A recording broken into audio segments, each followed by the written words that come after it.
Hello, everyone, and welcome to this week's edition of the Just Us Marks Wrestling Recap Show. I am the Athletic Geek, joined this week by Easy. Long time no see. Yep, and we got a big week. Being away. big week in wrestling. We've had some stuff happen on the march to SummerSlam, some fallout from Forbidden Door going into All In. And we have the beginning of the G1 Climax, the most wonderful time of the year. Truly. Screw Christmas. It's G1 Climax time. Oh, but yeah. If you've never seen this show before, this is the Just Us Marks Wrestling Recap Show. I'm at EZ at the original All In and StarCast. We love wrestling, we love talking wrestling, we love sharing love for wrestling with each and every one of you out there. However, just like each and every one of you out there, we are just fans. Our opinions are that of any other fans. We avoid insider terms because we are not insiders. We are not wrestlers. We are just marks. Literally in about a month will be literally 5 years since our friendship. Yep. 5 years. Yeah. That's why you should come to All Out this year and celebrate it. I'll see what I can do, but I know that work is going to be busy on Labor Day, but we shall see. I can't make the weekend. I can try to pull in a Sunday travel. Oh, yeah. Since it's now finally in the United Center. I'm sorry, I am not going all the way to Schaumburg to watch this show. Now, see, I prefer Schaumburg. It's a lot easier to navigate the area in Schaumburg than it is in smack dab in the middle of Chicago. Still, just out of personal preference, I kind of still wish they did this at Wrigley or maybe just outdoor because the Cubs aren't in town. So I thought maybe this.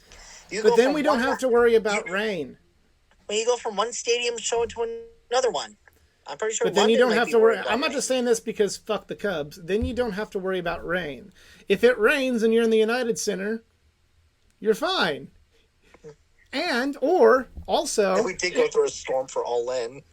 Or if it's hot, if it's like ridiculously hot, then you don't have to worry about, sweating your ass off like you would Wrigley Field. Like Double or Nothing at Jacksonville.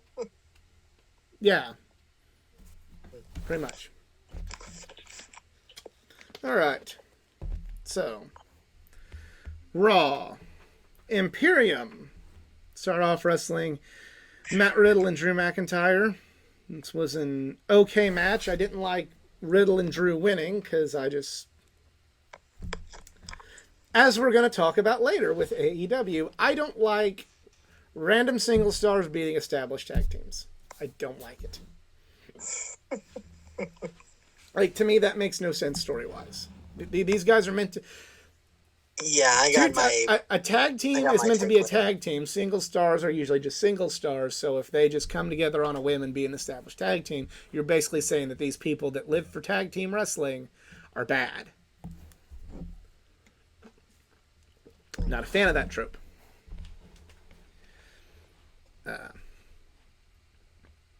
Dominic wrestled Seth Rollins. This is really good. Dominic, dude, he is really coming into his own. He is so good. But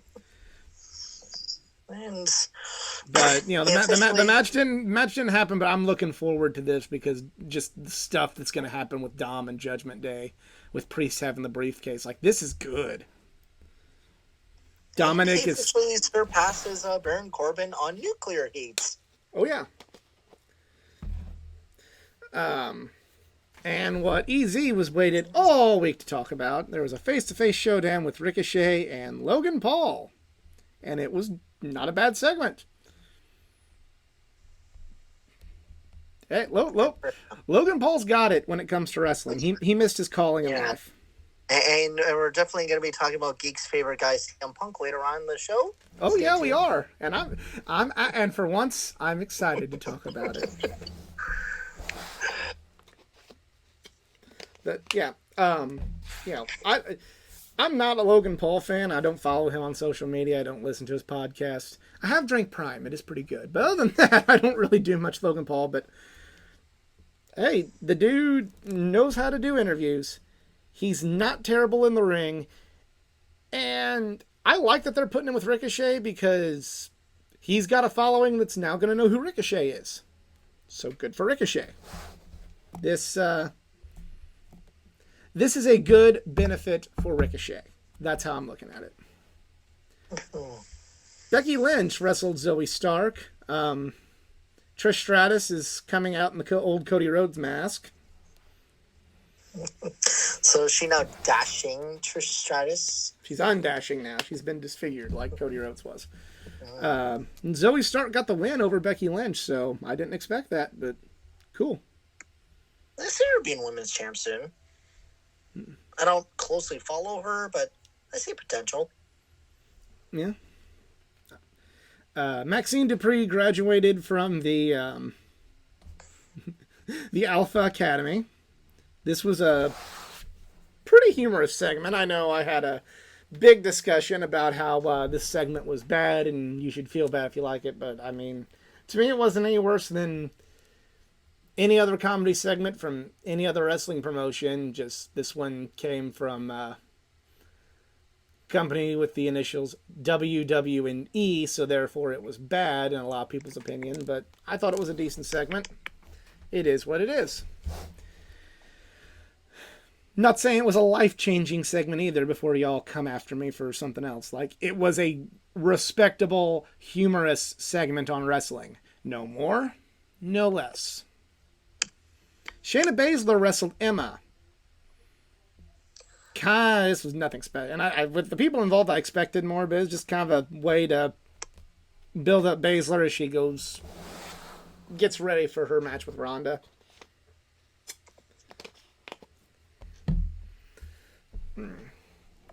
Cody Rhodes. Hey, that Emma still has a job? I'm just like, wait a minute, what? Yeah.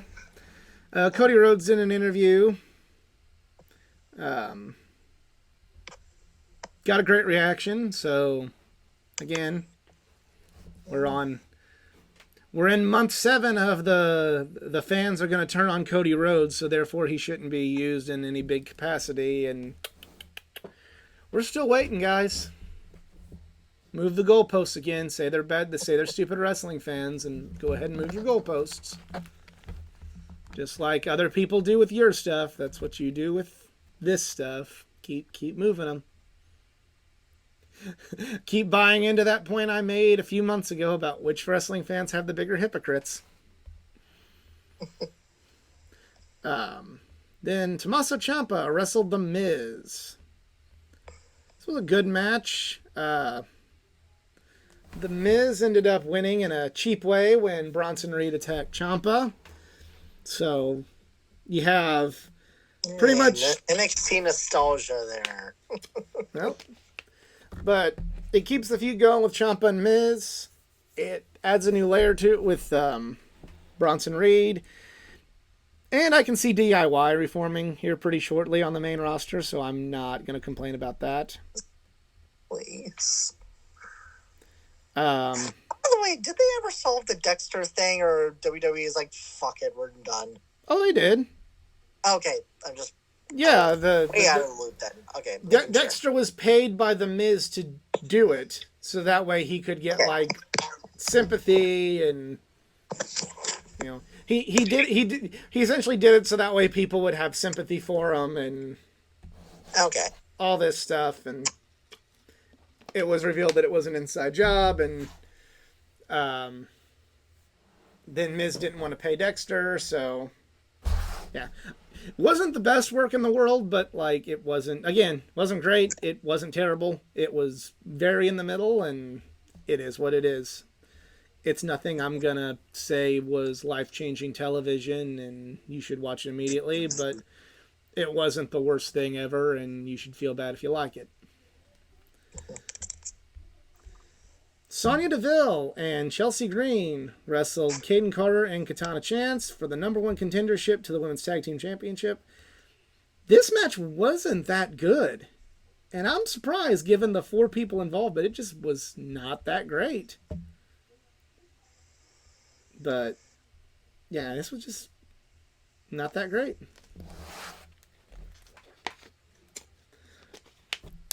Main event time.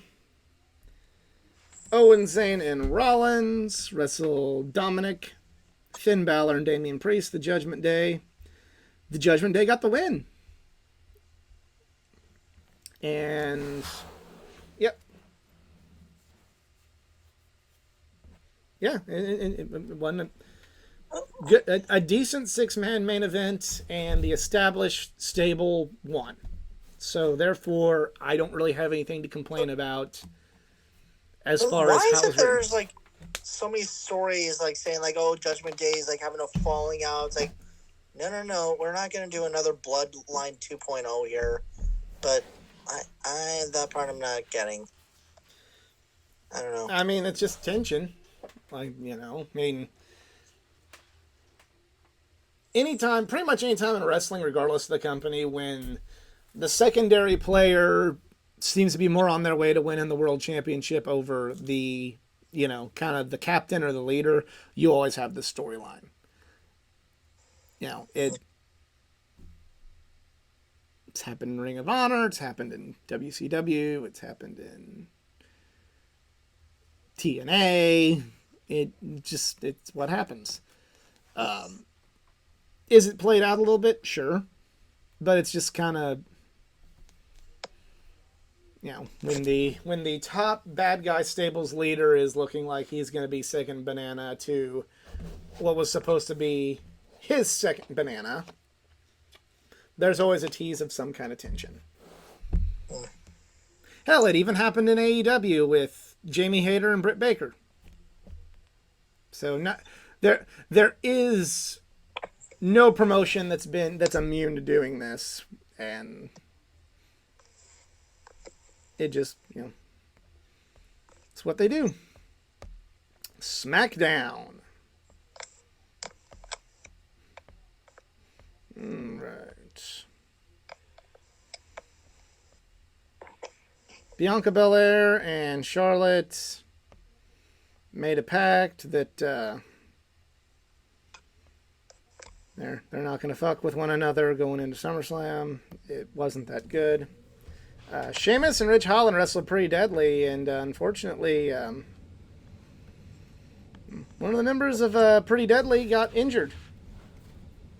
It was a good match, but yeah, Ridge injured one of the members of Pretty Deadly and is apparently getting a lot of hate on Twitter about it, so he deactivated his Twitter account.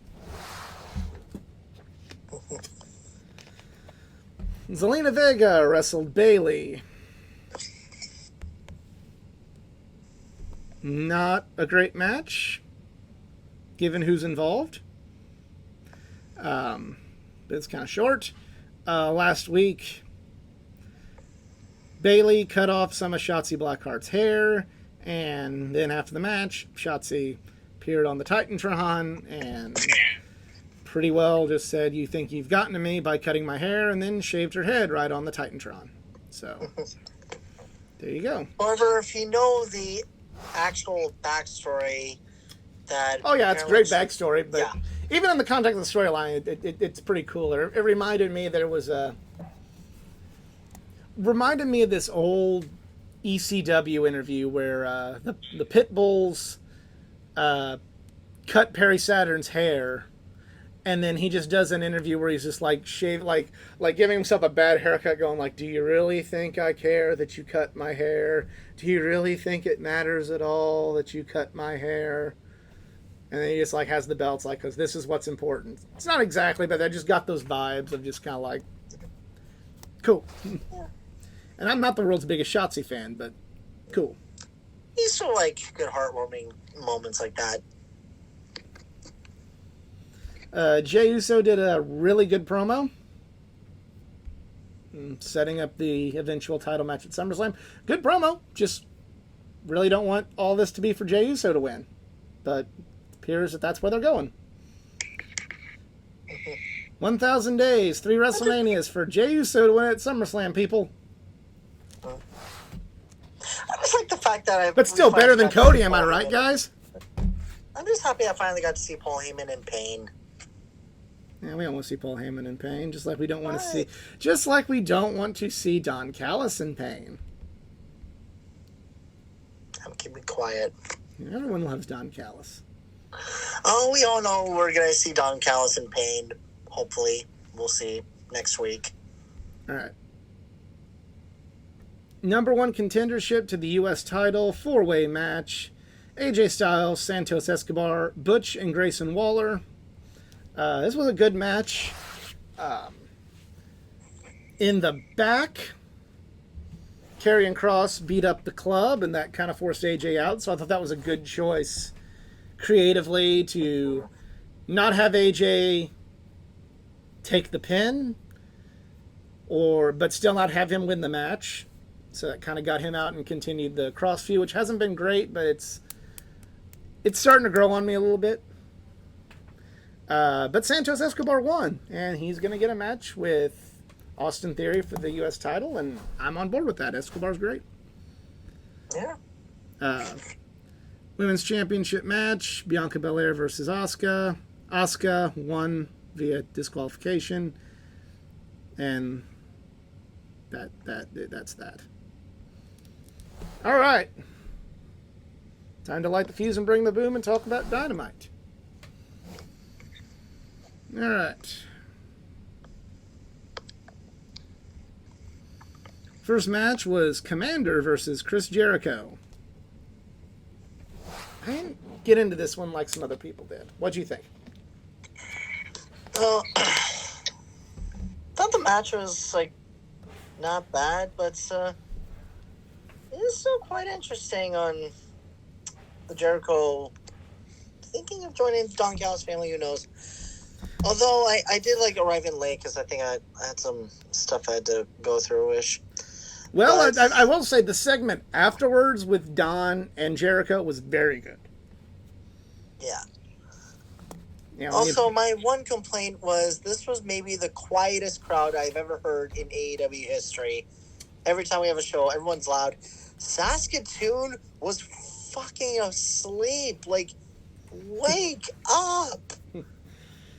And of course, there was all these fucking meme Canada photos that there was nobody there, blah blah blah blah blah. It's you guys know that Saskatoon is in the middle of Canada, and they don't really have that many people that live there. But nevertheless, they are so passionate for what does come to town. But these guys did not. They literally sounded like Monday Night Raw. They'll get loud, and then they're asleep. Yeah, it wasn't a good crowd at all. I expected better from you, Canada. All right. No, it's normally we have one of the loudest crowds you'd ever get.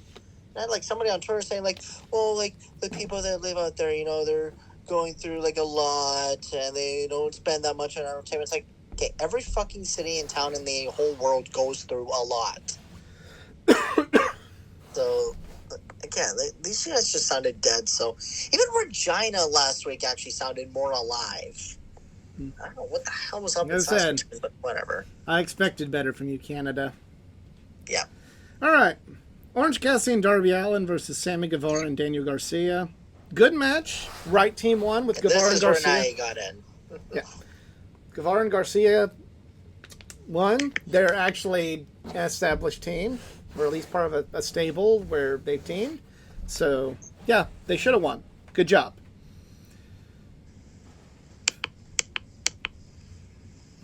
Had a segment with Adam Cole and MJF playing Fight Forever.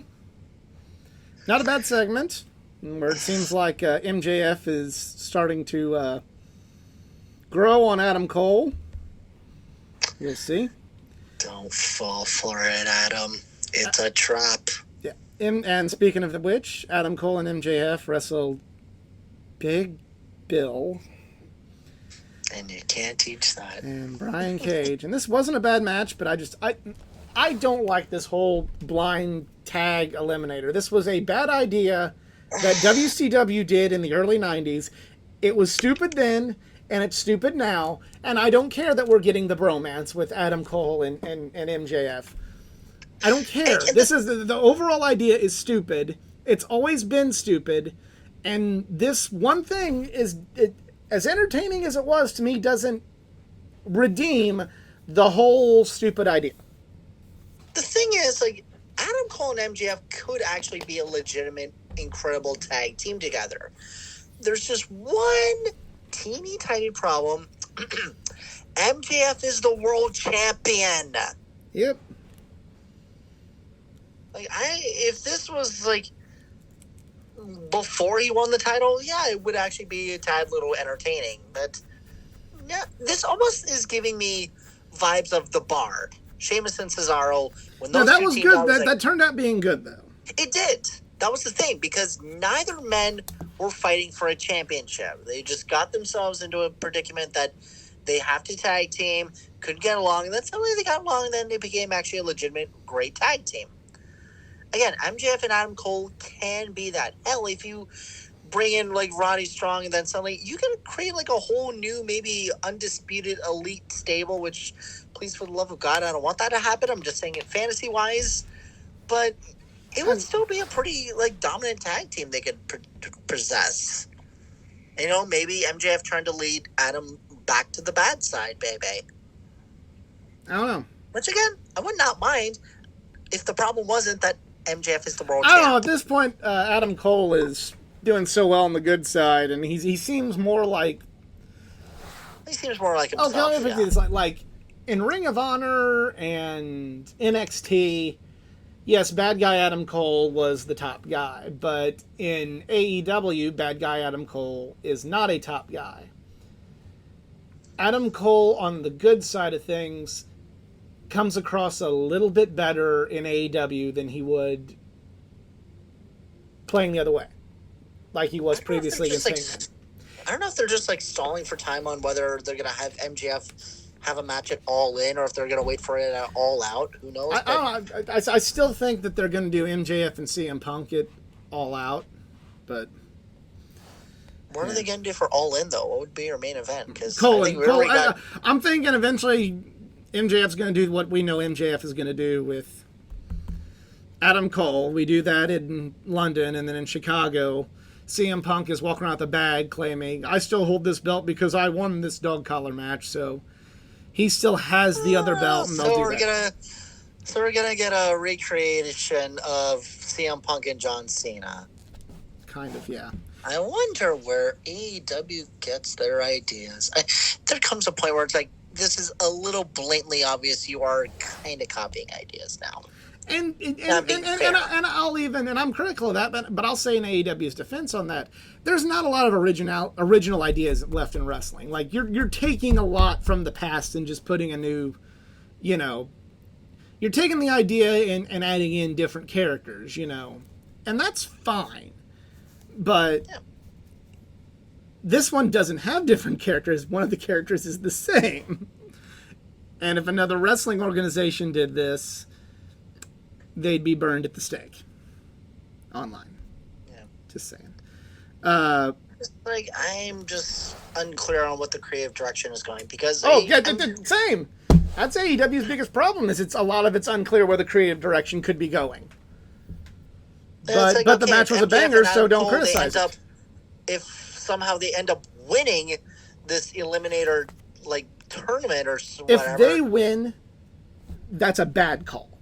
Because this was the point I was alluding to earlier. AEW, from the fucking onset of the company, from the first press conferences, you had the Young Bucks up there going, we here at AEW want to prove that tag team wrestling matters, that tag team wrestling can main event. So if MJF and Adam Cole win the tag team titles, beat more on that later, beat whoever won the tag title match from Collision, then you're telling me that the place where tag team wrestling matters, where tag team wrestling is put on a pedestal, the place with, in theory, a great, strong tag team division, either Juice Robinson and Jay White, an established tag team, or FTR, a very established tag team, loses to two singles guys, that is insulting to your tag belts. That is not something to make it seem like your tag division is strong and matters. It's not. AEW really needs to pick it up with their tag team division. And having a bunch of random pairings in a tournament is not the direction it needs to go in. It's pretty sad when a company that was notorious for having a bad tag team division, for not caring about their tag team division, for their tag titles being utterly worthless,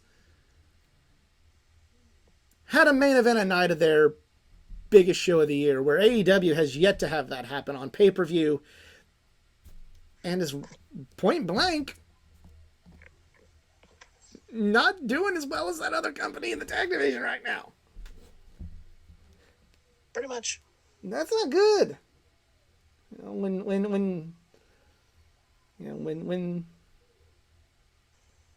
the Pittsburgh Steelers have the worst defense in their division, that's a problem when you're known for having the best defense in your division. That's not me saying the Steelers have a bad defense right now. That's just me saying, like, that's something that the Steelers have been known for through their whole existence, is great defense. And when when their defense is bad, you need to look into that if you run that team. This is something that Tony Khan and AEW need to work on yesterday. And I don't care how many bangers were in this blind eliminator tournament. You used to pride yourself on good stories. This is not a good story. It's not. Yeah. This is not good stories. This is not good for your division. It's not. It is fun. I will. If you have fun watching MJF and have fun watching Adam Cole, I'm with you. It's fun. It's entertaining. But you claim you don't sacrifice those sort of things for fun and entertaining.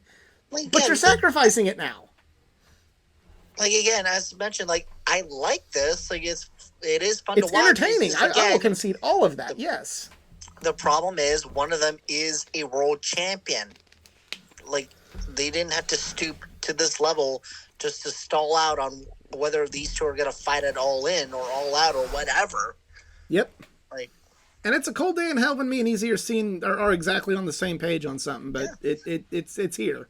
Satan has got a jacket on.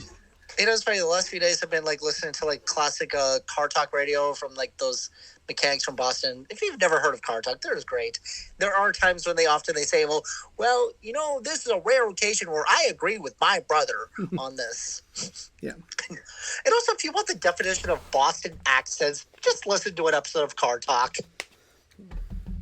God, it was Next up, semifinals of the Women's Owen Hart Tournament. Sky Blue versus Ruby Soho. This wasn't a bad match, but just to me, like, the crowd wasn't into it, and it took me out of the match. This entire crowd wasn't into the show. Yeah, but, like, especially this match, like, if you would have had a hot crowd for this match, would have been a lot better, but because you didn't have the hot crowd, it took away from the hard work that they both put into the match. It's literally like WCW when they were giving away free tickets. Am I wrong? No, because at least there was still some. And there were people that did look like they had a great time. They had a lot of fun, but it's like, holy crap! Wake up! Yeah. Next match. Even when we get to like the final segment of the show, it literally seemed like nobody cared. Yeah. Next match. About this next segment that clearly nobody cared about. Nick Wayne versus Swerve Strickland. I thought that they were kind of up. They were up for this. They were up for the Nick Wayne match. They were. Nick Wayne, though, like, it was a great backstory behind him. Oh yeah, and Darby have a long history. This is why I've been saying for months, years even, that AEW need to do hype packages for these people because they did hype packages and because Nick Wayne has a very, a real good backstory and all of that, the fans were more engaged with this match because they connected with a story for Nick Wayne. Huh? Who would have thought? Who would have thought that? Y'all made fun of me. Played when he entered the arena, but that's beside the point. I mean, you have the story. You got to see if the product's good. Most of these, I assure you, probably a lot of these people have never seen him wrestle. Yeah. You can be told that this guy has an interesting story, and then go, okay, your story is interesting. Let's see what you got. And then he delivered. Great match. Didn't have a problem with him losing because he should have. Because he's a rookie. A rookie in AEW, not a rookie in the wrestling business. But yeah, maybe doing those packages and vignettes is maybe a good thing. Maybe random tag match number 7 did not need that extra 5 minutes for 7 more near falls.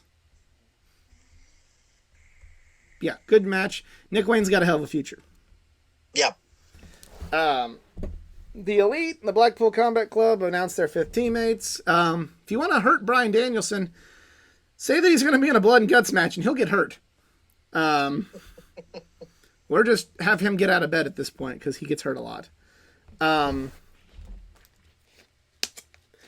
It was the right. I'm going to blame the crowd for how, I guess, like uninterested it seemed up until the last moment, but I would have. I'm of two minds about this. When they revealed that, I thought how they revealed Pac was good. When they revealed Pac was great. When they revealed Ibushi, nobody said a damn thing. When they revealed Ibushi, on one hand, they did a hype package, and I know there's a lot of AEW fans that only know about Ibushi because they know about Kenny. They don't actually know what is great about Ibushi. So on one hand, like, I respect it. What I would have liked for them to have done was show, like, the clips of Ibushi's matches, and then maybe have, like, Ibushi actually, like, deliver a message. You know what I mean? Yeah. Because we just saw that, we didn't hear, like, Ibushi. Even if you had to subtitle it, it's fine.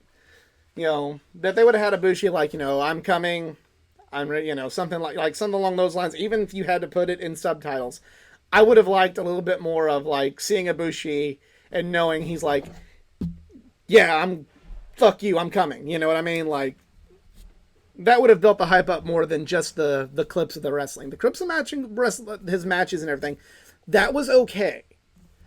Just would have liked for a statement from Ibushi at the very end of it. All right.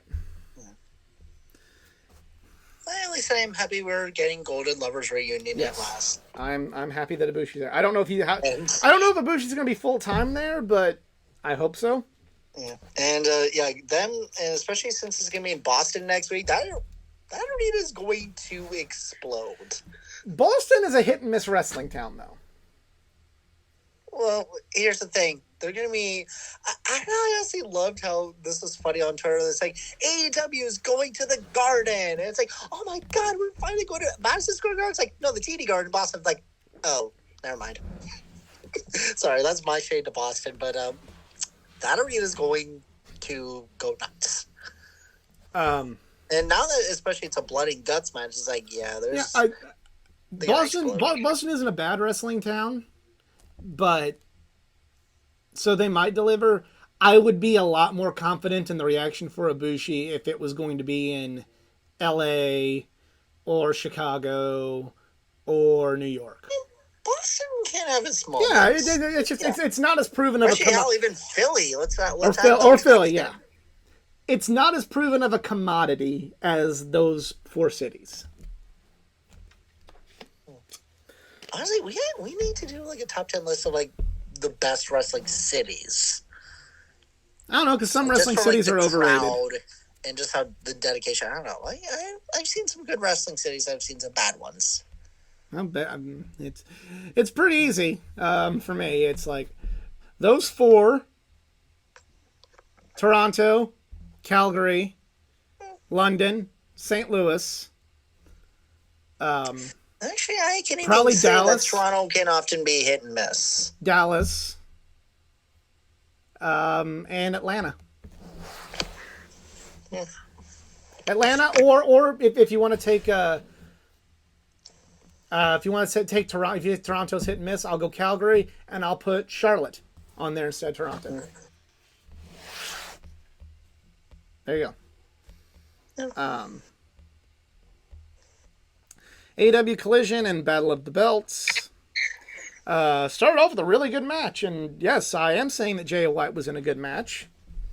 2 out of 3 falls, FTR versus, I still hate this part, Bullet Club Gold. Just call him something else. He got kicked out of Bullet Club. He shouldn't be he shouldn't be like, I'm kicked out of Bullet Club, but I'm in my own Bullet Club with blackjack and hookers. Started my own with blackjack and hookers. But yeah, great match. Possibly a match of the year contender. Or not possibly, it is. Or at least in the top 10, because I still don't think I liked it more than MJF and Bryan, but it's in the mix. It's in the mix. And Jay White didn't gas himself this time and didn't seem like he was on the verge of death like he was after the match last week. So kudos there. Yes, I'm giving Jay White kudos. I'm not a complete player hater. I just don't think he's the best thing in the world. But when he has a great match, I'll say great match. All right, no, I don't want to download Adobe Acrobat. Women's Owen Hart Invitational Finals. Willow Nightingale and Ruby Soho. Willow Nightingale wins. And that shocked the hell out of me. Oh, I didn't see that coming. I didn't see that coming at all. Wow. Yeah. This is like the second time now. Well, like Ruby goes to the finals and loses. Yep. Yeah, I really thought Ruby was going to win, but Willow won, and it seems like big things are on the horizon for Willow, and I'm not complaining about that at all. Not complaining about whatsoever. She's talented. She's got a lot of personality. She could be a big force in the division. Yeah. And she is the NJPW. No, she lost that. Oh, never mind then. But I think she won that belt on like sheer circumstance. Yeah, she won that belt because Nane got hurt in the middle of the match, and I think that was just a quick call. But hey, Kings of the Black Throne beat 2 random people. It was what it was. Next, I missed most of this match the first time, but CM Punk wrestled Ricky Starks in the finals of the men's Owen Hart tournament, and Ricky Starks won. Thank God. Thank God. CM Punk doesn't believe in that, but still, thank God.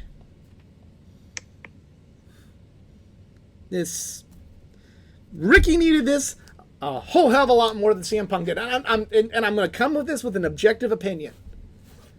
CM Punk did not need to win this tournament. CM Punk can win 3 matches and be set for All Out.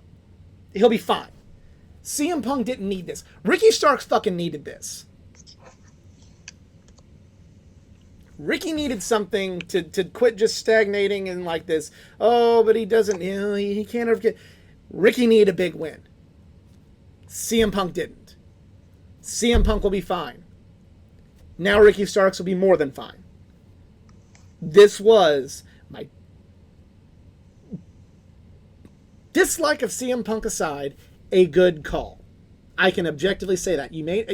If you think because of my dislike of CM Punk, it's not an objective opinion, fair. But tell me it's not a good call if you doubt that. What do you think? It's a good call on that. Now, there was one part of the match, or the after part of the match, that I didn't understand. Or I understand, but I just don't know about. So they brought in Jushin Liger from Japan, which is not cheap, to bring in people from Japan. And Starks took the trophy from Liger in Big League Liger. And that was it. That's why you brought Jushin Liger in. What? Are you aware of how popular, and to this day, is still popular? Like, here's my thing, okay? If you're wanting to turn Ricky bad with this, okay, cool. If you wanted to have him like confused, but okay. Well, I'm saying, like, if you want to, like, turn Ricky bad, that's fine. If you want to have, like, a moment where he big leagues some big name person, and that is the catalyst for him turning to the bad side, okay. But just, you're gonna pay Jushin Liger, which I'm sure is not a cheap booking, pay for him to come in from Japan just for 15 seconds of that? Like, there wasn't any other, like, legend? No Canadian wrestling legend or somebody? Anybody? That could have probably been a little more affordable that you could have done that with and been like, oh, okay then. You know, I had a discussion with somebody after Forbidden Door because, in case you guys aren't aware, I don't think Tony Khan is this wonderful person like a lot of folks here on the internet do. Sorry, not sorry.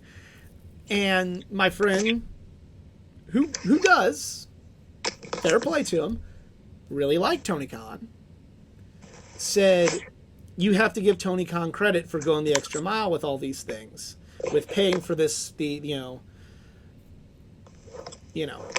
paying for Bryan Danielson to have the final countdown. I went, no, I don't have to give Tony Khan credit for that because he's released it. There's been 3 wrestlers this summer that are no longer contracted. They're not released, but they weren't renewed weren't renewed. And, Leva Bates, who did a lot of work behind the scenes. Fuego, who's not, I'll be real, he's not going to be a world champion, but he was a popular, entertaining guy. He's not renewed. And Brian Pillman Jr., not renewed. Who, if you would have kept working on developing him, he could have been a big ass at your company. 3 wrestlers that are now unemployed. 3. While those 3 wrestlers are unemployed, lately we've seen Tony Khan buy the rights to the NBA on NBC theme to use as background music for a Best of 7 series. Why he felt that background music was that essential to that feud, I don't know. I don't think it had anything better to it. He's paid for the rights of an Elton John song, which is not cheap, to be the theme song to this new show. He also paid for, and I marked out, I was first exposed to Bryan Danielson with him having this music, the final countdown, which Tony Khan stated in the media scrum cost about as much, to use it that one time, cost about as much as a wrestler contract. Now you've paid to fly in from Japan Jushin Liger for 15 seconds to be big leagued by Ricky Starks. I'm all for everything. Just find a cheaper wrestling legend to bring in and get big leagued. There you go. It's not that it's not that hard. You randomly brought in Sabu for no reason. Could you not have found someone in North America? So when I see things like this, and then I see more wrestler contracts not getting renewed, and possibly more not getting renewed in the future, I can't say that I'm like, oh, this is sure great what he's doing with, all these things. Like, no, it actually kind of worries me that he's throwing money on stupid things when he could be creating jobs. Like, that was something AEW, when it started, we're going to create jobs. Now 3 wrestlers don't have them. I think last time they looked at their career page, they're looking for just tech producers. That's fine, but I'm talking about, like, just talent. Come on, guys. Like, hey, Final Countdown was great, but and I, like I said, marked out. You probably heard me screaming from this, from this house. But if it cost that much and it meant that maybe someone didn't get their contract renewed. I could have lived with Brian's current music. Jushin Liger coming in from Japan. I could have lived with random somebody else being big leagued by, I where was I'm trying to think of Canadian wrestling legends that are not currently employed by WWE, but like I was gonna say like maybe a member of the Hart family, but like, well, let's see, Brett won't do it because WWE won't let him. But I got nothing. yeah, I mean, you couldn't have brought Bruce Hart out to do that, or Ross Hart, or someone, What about nobody? or like fucking just bring in some like random wrestler. Because Jushin Liger's not Canadian, so it's not like you even have to go Canada. Fucking like Speedball Mike Bailey. no, like you gotta do a legend. I love Speedball, but like No, well, obviously not him like handing the trophy, but maybe set up a good rivalry or just a good no, matchup. he's an Impact, and there's plenty of AEW guys that need the TV time more than love Speedball. Then Speedball and Impact wrestler needs it. No, you couldn't have had like just fucking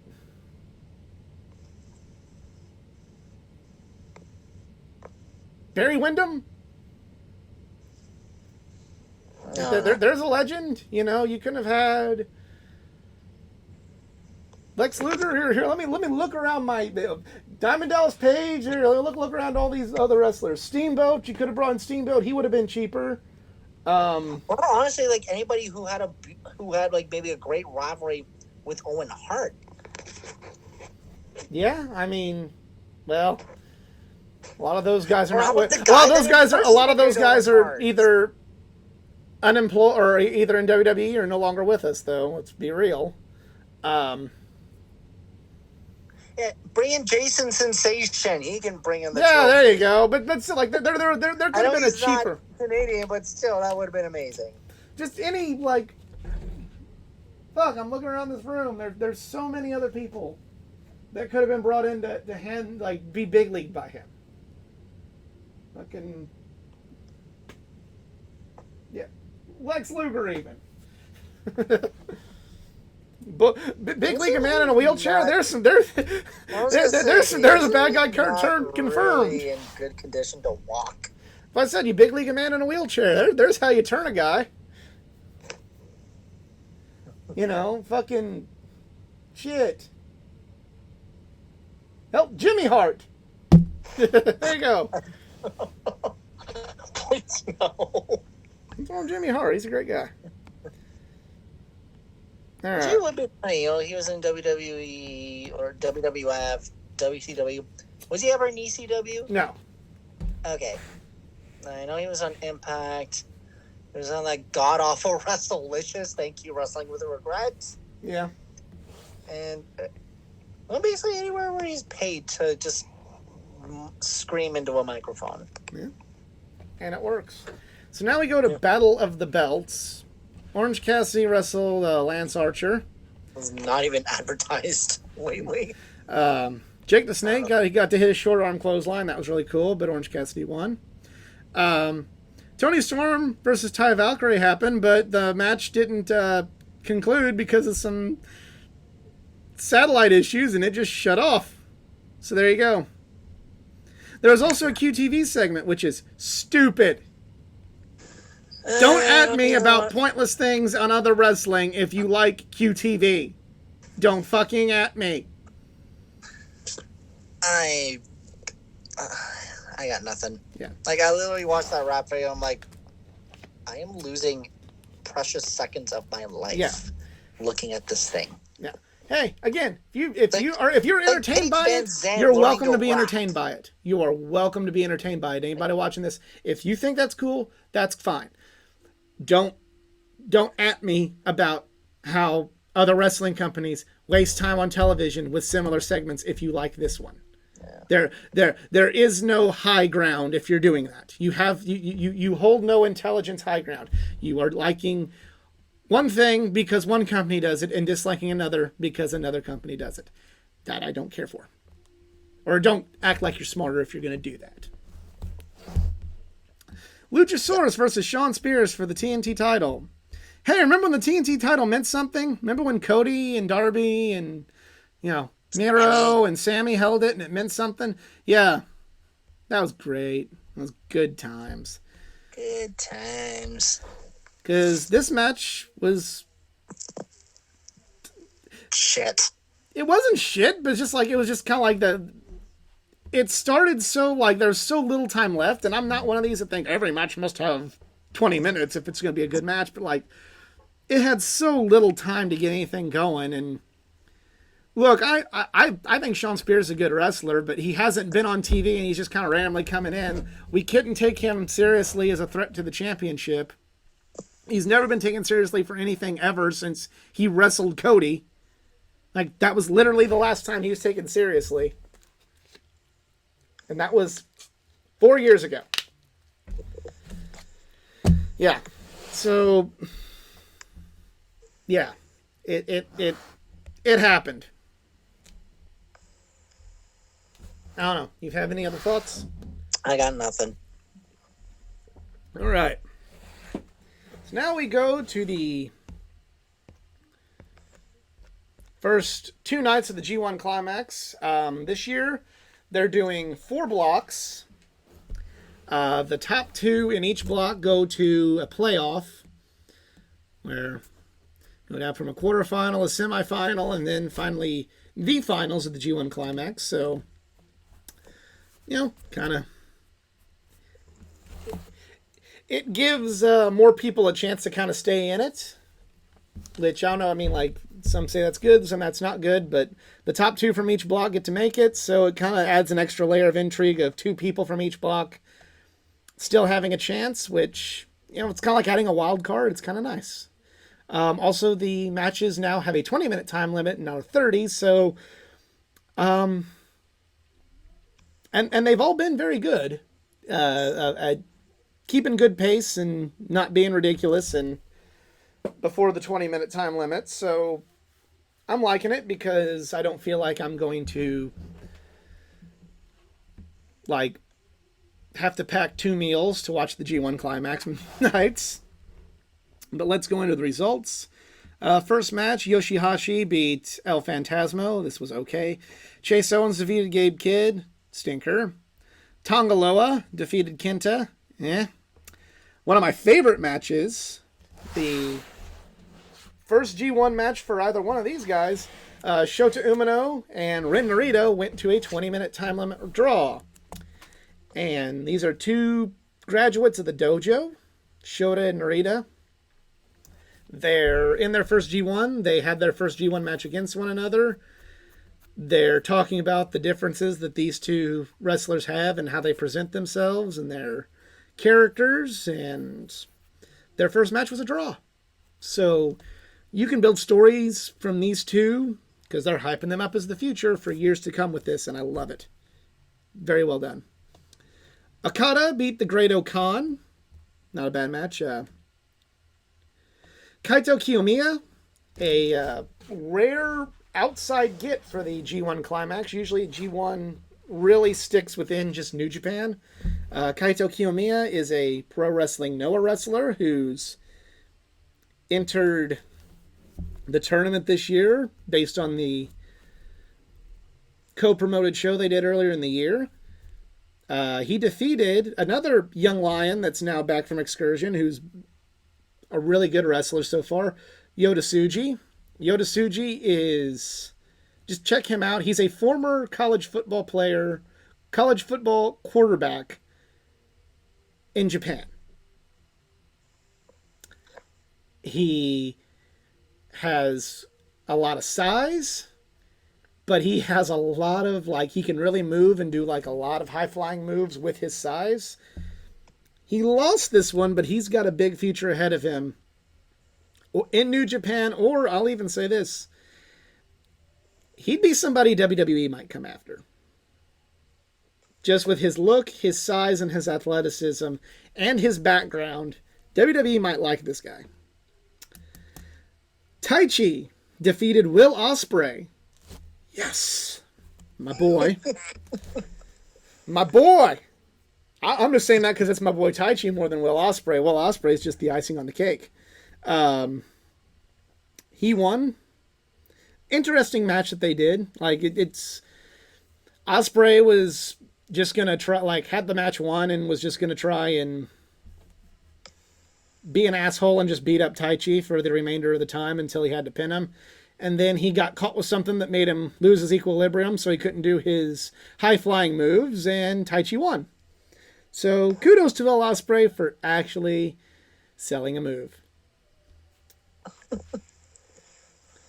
Sonata defeated Hikuleo, not as good, but the world champion went over, so cool. Those were all matches from A and B block. The next night was C and D block. Tomohiro Ishii lost to David Finlay. David Finlay's Bullet Club is a lot better. Like, it feels like Bullet Club of old with David Finlay. And if you're going to keep it around, this is a good direction. And David Finlay's no slouch. He's really coming into his own. That was cool.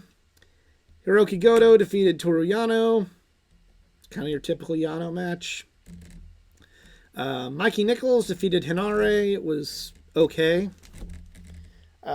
Shane Haste defeated Alex Coughlin. This wasn't bad.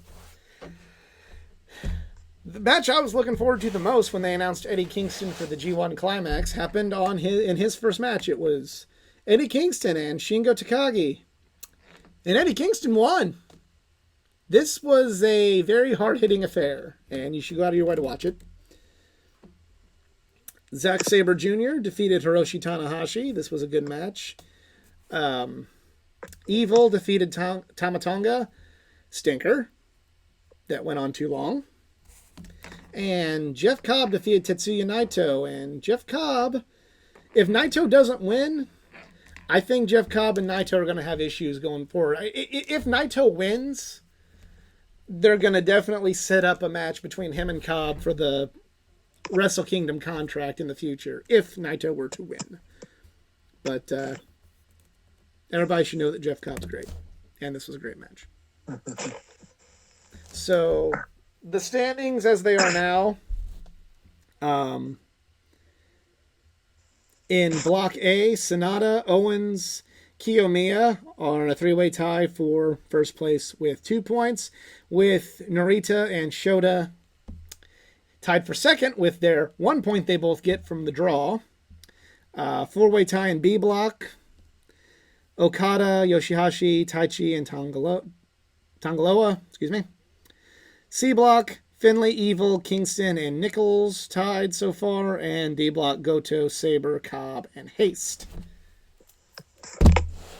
So it's kind of basic with your standings right now because there's only been one night of action for all four blocks, but it's going to get more interesting, and yeah, it's the best time of the year, most wonderful time of the year. Everyone can be of good cheer when the G1 is on. And that is it for us this week. I want to thank you all for tuning in. If you enjoyed, please like, share, subscribe for more content.